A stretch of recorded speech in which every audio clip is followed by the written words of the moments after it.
नमस्कार साथियों SC ST candidate से यदि आप ज़मीन खरीदना चाह रहे हैं तो उसके परमिशन के नियम क्या हैं, कैसे आवेदन किया जाएगा, कौन किन किन कंडीशन में आपको जो है परमिशन मिल सकता है, कब नहीं मिलेगा, और बिना परमिशन जिन लोगों ने ख़रीदा है ज़मीन, ठीक है, तो कब जो है ज़मीन राज्य सरकार में लगाई जा सकती है, यानी कि पूरा पैसा बर्बाद होगा। हम इस संबंध में आपको बहुत ही विस्तार से और बहुत ही आप विशेषज्ञ द्वारा इन चीज़ों को समझेंगे साथियों, ठीक है। और देखिए, जो भी लोग विशेषज्ञ द्वारा बेहतर कानूनी सलाह लेना चाह रहे हैं, या आप ज़मीन खरीदने से पहले डॉक्यूमेंट वेरीफाई कराना चाह रहे हैं ज़मीन हमारी सही है कि नहीं, कोई केसेस वगैरह पेंडिंग तो नहीं है, ऐसी चीज़ें, तो हमारा व्हाट्सएप नंबर वीडियो के डिस्क्रिप्शन में मेंशन किया गया साथियों, ठीक है। सबसे पहले हम शुरू करते हैं यहाँ से साथियों, ये है आवेदन। पहले साथियों आप ये समझ लें, इस अध्याय के उपबंधों के प्रतिकूल प्रभाव डाले बिना अनुसूचित जाति के किसी भूमिधर को कलेक्टर की लिखित पूर्व अनुज्ञा के बिना ही भूमि किसी अनुसूचित जाति से भिन्न व्यक्ति को बेच सकता है, यानी कि दान, बंधक, पट्टा, विलेख अंतरित कर सकता है, ठीक है। यानी कि सीधी अगर कहें तो बिना पूर्व अनुज्ञा के बिना किसी भी व्यक्ति को अधिकार नहीं होगा, लेकिन हाँ परमिशन के बाद वो बेच सकता है। देखिए साथियों, पहले तो इस कानून में बिल्कुल आपको रिस्ट्रिक्ट किया गया है कि भाई आप जो है नहीं बेच सकते इन कंडीशन में ज़मीन, ठीक है भाई, विदाउट परमिशन।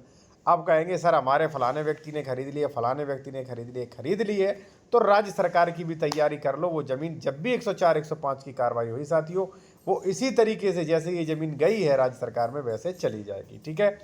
अब आता है कि साहब नियम क्या है, क्या कानून पे कैसे परमिशन लें, सारा कुछ बताते हैं। और जो भी लोग बेहतर जानकारी चाहते हैं तो भी ये कोर्ट ड्राफ्टिंग नियम ई बुक ले सकते हैं। व्हाट्सएप नंबर ये है और इसकी प्राइस है 390 रुपये। इसमें कई चीज़ें मिल जाती हैं, परमिशन, धारा 80, ज़मीन बंटवारा, सरकारी कब्जा हटवाने के लिए रजिस्ट्री कैंसिलेशन, दाखिल खारिज कैंसिलेशन, दाखिल खारिज restoration, stay application, suit for declaration, मकान बंटवारा, वसीयत, प्रोविट वगैरह, कौन सा केस किस में चलेगा, मूल्यांकन वगैरह, सारे ये टॉपिक मिलेंगे। स्क्रीनशॉट ले सकते हो, ठीक है। सारे टॉपिक इस ई बुक में मिल जाएंगे, अगर आपको लेना है तो व्हाट्सअप कर सकते हैं, ठीक है। तो पहले तो हमने आपको ये बताया साथियों कि भाई अगर आप खरीद रहे ज़मीन तो मत खरीदें, नियम समझ लें, रेस्ट्रिक्टेड है ये ज़मीन, ठीक है भाई। कुछ समय पहले तो एक नियम 157 का नियम और जटिल थे, अब कुछ कम जटिल हो गए, ठीक है ना। अब सवाल आता है कि साहब हम तो कैसे खरीदेंगे। देखिए, आप तभी खरीद सकते हो जब परमिशन हो। अब सवाल आता है कि सर परमिशन हम कैसे लें, परमिशन लेंगे ऐसे। अब बताने वाला हूं कि कैसे क्या लिखेंगे, लेकिन उससे पहले एक चीज़ और समझ लीजिए, परमिशन कुछ ही कंडीशनों में मिल सकता है, ठीक है ना, अदर कंडीशनों में नहीं मिल सकता है, ठीक है। सभी कंडीशनों में नहीं मिलेगा, मना है तब उठा के चलेगा तब मिल जाए। कुछ कंडीशन है, 4-5 चुनिंदा कंडीशन है तभी मिलेगा, वरना परमिशन नहीं मिलेगा, ठीक है। दूसरी बात साथियों, अब अनुसूचित जाति के भूमिधर के जो है कलेक्टर की अनुज्ञा के लिए आवेदन। सबसे पहले मैं आपको बता दूं, यहाँ पे आप देख सकते हैं धारा 98(1) अंतर्गत, धारा 98(1) सपठित, धारा 107 विक्रय दान पत्र, भूमि की अनुज्ञा लेने के लिए भूमि वसीयत अनुज्ञा जैसी भी स्थिति हो, आवेदन अनुसूचित जाति से संक्रमणीय अधिकार वाले भूमिधर द्वारा आरसी प्रपत्र 27 में कलेक्टर को दिया जाएगा, यानी कि पहले फॉर्म दिया जाएगा कलेक्टर को, ठीक है।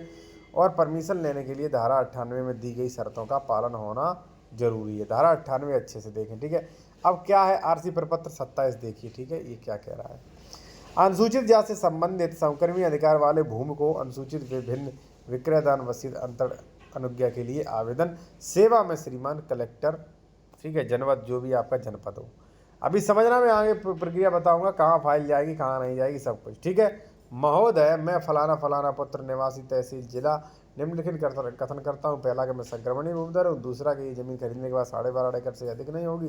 तीसरा कि अगर मान लीजिए उल्लिखित भूमि को जो है वसीयत द्वारा निवासी वसीयत या मान लीजिए विक्रय जो है जो भी हो, ठीक है। तो देखिए इसमें जो है क्या है, वसीयत दान वगैरह जो भी आप करना चाहें के द्वारा अंतर की अनुज्ञा मेरे लिए प्रार्थना पत्र निम्नलिखित है, ठीक है। अब देखिए यहाँ पे आप अपना कारण लिख सकते हैं कि भाई किस कारण से जो है हम ये ज़मीन बेचना चाह रहे हैं, ठीक है। जो भी लोग बेचना चाह रहे हैं, कारण मैं आपको बता ही दूँ, कुछ कारण होते हैं, जैसे मान लीजिए दूसरे डिस्ट्रिक्ट में रह जाना, परमानेंट ज़मीन दूसरे डिस्ट्रिक्ट में हो जाना, बीमारी का कारण है, ठीक है, और 2-1 कारण हो सकते हैं, बस इसके अलावा कोई कारण नहीं होता है, ठीक है। यहाँ पे आप देख सकते हैं, फिर उसमें जो है अपना प्रतिफल, धनराशि वगैरह, सर्किल रेट वगैरह लिख सकते हो। प्रार्थना है कि प्रार्थी की संलग्न द्वितीय सूची, ठीक है। देखिए साथियों, यहाँ पे प्रार्थना है कि प्रार्थी के साथ संलग्न द्वितीय अनुसूची के उल्लिखित भूमि को दान विक्रय वसीयत अंतर्गत राजस्व संहिता 2006 की 98 के अंतर्गत धारा 98 सबसेक्शन 107 के अंतर्गत अनुज्ञा प्रदान करने की कृपा करें। हस्ताक्षर और यहाँ पे 99 के भी नियम दिए गए। ये फाइल आपने पूरी बना ली है। इसके बेसिस पे जो आपको डिस्ट्रिक्ट है वहाँ पे आपको जो है ये सबमिट करनी पड़ेगी। सबमिट करने के बाद ये फाइल जांच हो जाएगी। सबकी जांच रिपोर्टें लगने के बाद तब आपको परमिशन मिल सकती है। साथियों, जैसा कि आपको पता होगा कि परमिशन बिना पैसे के तो मिलती नहीं। रिश्वत तो रेवेन्यू में हर जगह है, चाहे कहीं भी जाओ तो बिना रिश्वत के कुछ होता ही नहीं है। ठीक है। बाकी आप जो भी लोग विशेषज्ञ द्वारा कानूनी सलाह लेना चाह रहे हैं या आप खुद विशेषज्ञ बनना चाह रहे हैं तो कोड ड्राफ्टिंग ई बुक ले सकते हैं। व्हाट्सएप नंबर ये दिया गया है।